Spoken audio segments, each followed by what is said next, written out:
Air combat, Nazis, James Maslow, and a secret plot. Let's talk about Wolfhound. Hey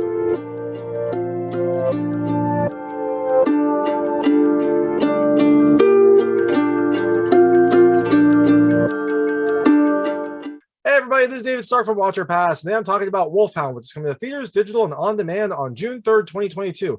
It is a World War II action film that's claim to fame and kind of main selling point is that it features real air combat from vintage World War II planes. So it takes place on both the air and the ground, but the big claim to fame, the big feature of this film is seeing these kind of classic aerial fights. You got like a P-51 Mustang trying to defend a B-52 bomber against some sort of German planes. And it does look very realistic and very impressive when it happens. So that's the biggest draw. There's also, ground combat, there's intrigue, there's drama, there's action. This film has a lot going on. And so I'm going to tell you a little more about the film. A few things I like, a few things I didn't like, and talk briefly about the ending. There will be some brief ending aspects in the things I didn't love. So if you don't want to know what happens in the film, turn it off then. But first off, my hot take is, despite all of this, I think maybe you should pass on this one. Look, the air combat is really interesting. It's really impressive. I liked what they did. But even the air combat itself is kind of blunted by some strange cuts. I think because, they couldn't destroy these vintage planes. So you have some weird action aspects and some CG with that. But then also the story itself is pretty ridiculous. And the action outside of the air combat is just not super impressive. It looks a little bit too choreographed, a little bit too computer generated. So overall, I think you should pass on it. But if you really like World War II movies, if you really like seeing this type of air action, it's definitely something to behold. And it's not something you're going to see in a lot of movies. So in Wolfhound, you have a B-17 bomber being escorted by, I think, two P-51 Mustangs. I'm not 100% sure on which ones they are, but you have your normal kind of air combat start, and they get attacked by some German airmen, and the German airmen bring down the bomber. There's a dogfight that ensues, and so you think this would be a normal like revenge type movie. But what you also learn is that the Germans are downing Allied aircraft and then trying to retrofit them, fix them up, and then use them to then go attack Allied targets and kind of use them as a Trojan horse to then go deep into Allied territory or maybe do a surprise attack on some Allied soldiers. And so now you have this extra wrinkle where the crew is essentially captured and they have to try to figure out how to escape and also how to prevent this attack from happening. So that's essentially the plot of Wolfhound. It has air combat, it has ground combat, it has some intrigue, it has a lot of different types of combat, and I'm going to tell you a little more about the aspects of that. So things I liked about this movie, the first, like I said, is the air combat. You have some really impressive flying, some really wonderful vintage aircraft that are being used and represented on screen. You don't normally see this type of stuff, so it's really nice to see, and it's very cool to see like the actual planes. And then you actually do have the actors. At least I know James Maslow was flying one of these P-51 Mustangs. He had a co-pilot, but they digitally took him out. So you definitely have the actors getting involved. You have some realistic looking air combat and air maneuvers. And so that is definitely the biggest draw of this film and something that is fun to see. The second thing I liked is the music. This has some good kind of like impactful music. It's your standard fare for a World War II kind of movie, like a war movie with big, I don't know, probably trumpets or brass sections and some very kind of inspirational themes, but it is very good and it does kind of come in at the right time, especially during some of the big action or during some of the more emotional scenes, and it helps to kind of heighten everything up and set the mood very well. And the last thing I really liked is there were some interesting historical aspects. First, this is based on a true story where I guess Nazis did do this. They kind of took an enemy plane and then retrofitted it, stocked it up, and then used it to try to attack the Allied forces. So that was an interesting historical aspect, although I wish the story was a little bit more tied to that historical aspect. And there was also some other interesting aspects here, like you have when the plane is getting retrofitted, all the mechanics are female, which I imagine is probably true to form because all the men were out serving in the German army. So just like in America, a lot of the mechanics, a lot of the manufacturing was done by females. And so it was nice to see that represented here. And also it was really nice to see some, the classic planes, the classic weapons, all of that. The film does a pretty good job of accurately recreating at least the armada of World War II. So things I didn't like as much. The first is the story is a little bit ridiculous. Like it's based on a real life plot, but it feels like it's only very loosely inspired by this. The story quickly kind of becomes a little bit more over the top, more kind of like your throwaway action movie. Not something that I was hoping. I was hoping that this would be kind of an accurate retelling of a real life mission, but it feels like this is just kind of that the Wolfhound concept was used as a springboard to then have a more kind of run-of-the-mill action movie. So you have your hero character, you have overwhelming odds, you have American and Allied soldiers kind of taking down hordes and hordes of Nazis, and just your dramatic movie moments. It feels like something that I've seen before, and it also feels like something that's a little bit too over the top, a little bit too dramatic, a little bit too Hollywood, something that's not as grounded as I was hoping it would be. I was hoping that this air film would be a little bit more grounded. The second thing I didn't love is, I don't know, some of the caricatures, like the German characters specifically, just felt like, your it just felt like very over the top versions. Like the German, I don't know what he was. I think he was maybe like a colonel or something. The head of the German ground forces is just like monster of a man who is super gruff, like super aggressive.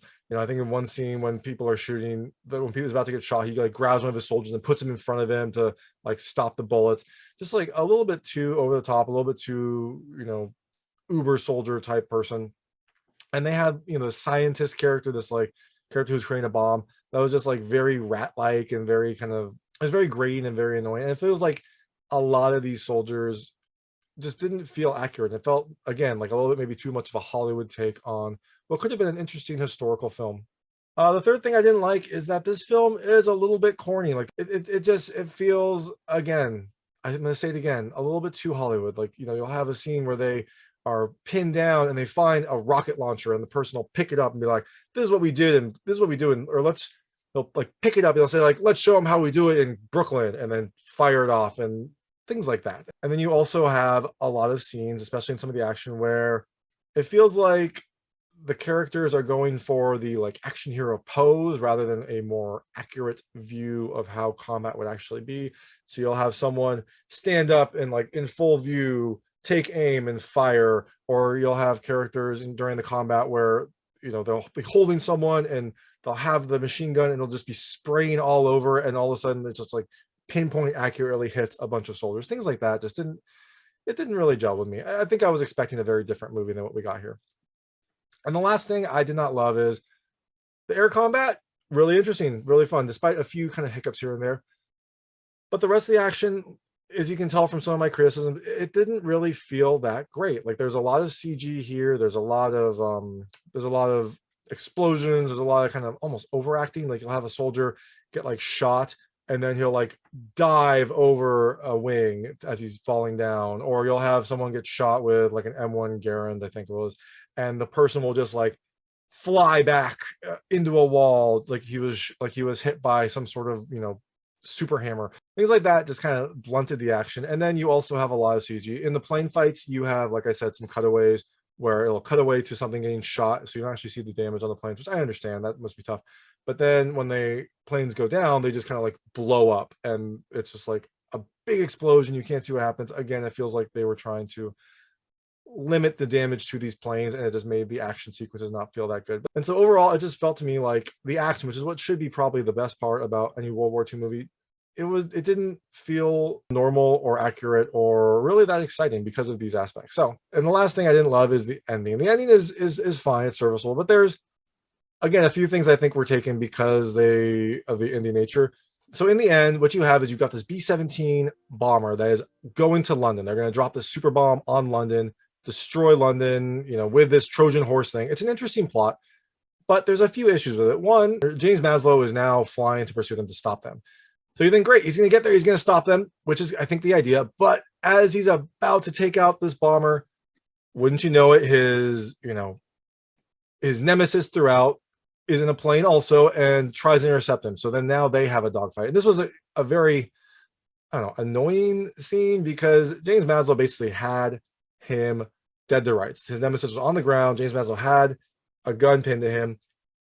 He just walked away. He could have at least, I don't know, maybe shot him in the leg, shot him in the arm, prevented him from doing anything else, because that guy had been the main antagonist. He'd killed some friends. He'd killed many people. You think that James Maslow would want to incapacitate him? I don't know, tie him up at least, do something. He just walked away, and that then allowed that German soldier to jump in a plane and now disrupt the mission. So James Maslow and that soldier have a dogfight. It's well done. It's fun, but overall they have this standoff. They fly straight at each other. They're shooting their guns, and the Captain David Holden, who's James Maslow's playing, is the victor. He downs the German soldier, and now he can finally take out that B-17. He is lining up the shot. He's getting ready. Pulls the pushes the trigger. Nothing happens. He's out of bullets. He used them all in the dogfight. Oh no! So the drama kind of builds. The music builds. You think, okay, well, he's gonna have to sacrifice himself. But then he comes up with an idea. He remembers back to one of his friends telling him that he's got to think differently. And so he flies up over the B-17 and then drops some bombs on it, which amazingly work.